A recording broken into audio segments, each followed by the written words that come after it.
अब हम पढ़ेंगे covered smut of barley. Basically जो कवर्ड स्मट ऑफ बार्ले है ये यूज टेलिगो होडी कॉज करती है, और ये क्या करती है, जो ईयर होती है, बालियाँ होती है, वो एकदम काली पड़ जाती हैं and that are emerges from the leaf sheet.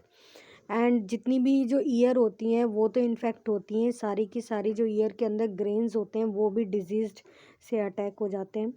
तो यहाँ पे जितने भी सारे के सारे ग्रेन क्या होते हैं वो कन्वर्ट हो जाते हैं मास ऑफ स्पोर्स में, और जो कि आपस में परसिस्ट रहते हैं by tough and the greyish white membrane से वो मतलब रहते हैं। फिर जो कवर्ड जो मास ऑफ द स्पोर्स होते हैं are not release from their enclosing membrane until the threshing time unless the membrane is broken accidentally. जो मेम्ब्रेन होती है इज़ ऑफन प्री मैच्योरली, कभी कभार रप्चर भी हो जाती है, और cover smut is difficult to distinguish from the loose smut.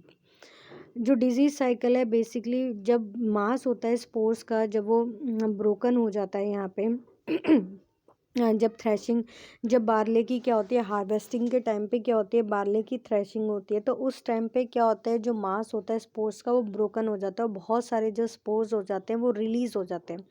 तो ये जो बहुत सारे स्पोर्स ये जाके जो हेल्दी कार्नेल है उस पे जाके ये लैंड करते हैं, और वहाँ पे ये डॉर्मेंट स्टेज में रहते हैं उस कार्नेल पे, और जब तक वो जो कार्नेल की सीड है वो सोन नहीं होती हैं। फिर जैसे ही जो बार्ले जो सीड होती हैं जब वो जर्मिनेट करती हैं, तो उसी टाइम पे जो स्पोर्स होते हैं वो भी जर्मिनेट करते हैं, और वो इन्फेक्ट करते हैं सीडलिंग को, और सीडलिंग की जो एपिकोटाइल जो होती है उसे इन्फेक्ट करते हैं डाइकैरियोटिक इन्फेक्शन हाइफी से। फिर जो फंगस होती है वो सीडलिंग में एंटर करती है, और जो इसकी हाइफी होती है वो कंटिन्यूसली ग्रो करती है with the shoot and eventually replace the grain by the mass of spores. जो वार्म मॉइस्ट एसिड जो सॉइल जो होती है वो फेवर करती है सीडलिंग इन्फेक्शन को, और यहाँ पे जो सॉइल का जो टेम्परेचर अगर 50 डिग्री टू 70 डिग्री फ़ारेनहाइट होगा जर्मिनेशन पीरियड पे, तो ये भी फेवर करता है इस चीज़ को। उसके बाद यहाँ पे ये इसका डिजीज़ साइकिल दे रखा है, जिसमें sporulation in the host and fluorescence at the ripening. Ripening के टाइम पे क्या स्पोरुलेशन हुआ, और इसमें न्यूक्लियर डिवीजन होता है जिससे 2N बनते हैं इन द मैच्योर क्लेमाइडोस्पोर्स।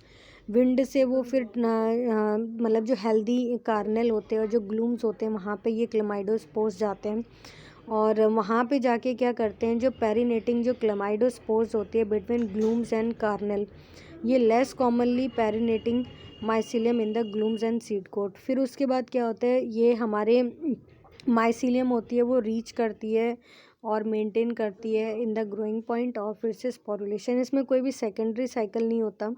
और यहाँ पे क्या होता है, जर्मिनेशन में जो मियोसिस में क्या होता है, प्रोमाइसिलियम होती है वो स्पोरिडिया बनाती है, जो कि अलग अलग कंपैटिबिलिटीज़ की होती हैं, और वो आपस में फ्यूज़ होते हैं, give rise to infectious hyphae. तो इन्फेक्शियस हाइफी जो होती है वो सीडलिंग को इन्फेक्ट कर सकती है, एपिकोटाइल को, और या फिर वो सीड कोट को भी इन्फेक्ट कर सकती है। कुछ कंट्रोल मेजर्स हैं यहाँ पे कवर्ड स्मट के। सबसे पहले जो कवर्ड स्मट होता है वो एक्सटर्नली सीड बॉर्न डिजीज़ होती है, अम, और अगर हम फंगीसाइड यूज़ करेंगे तो काफ़ी हद तक हम इससे वो कर सकते हैं। सैरेसन यूज़ कर सकते हैं, स्पर्गन यूज़ कर सकते हैं, एग्रोसन, ये 3 चीज़ें यूज़ कर सकते हैं। रेजिस्टेंट वैरायटी यूज़ कर सकते हैं। जो सीड है उसे ड्राई सॉइल में अगर हम सोइंग करेंगे तो डिजीज़ कंट्रोल कर सकते हैं, क्योंकि मॉइस्ट जो सॉइल होती है वो फेवर करती है इन्फेक्शन को।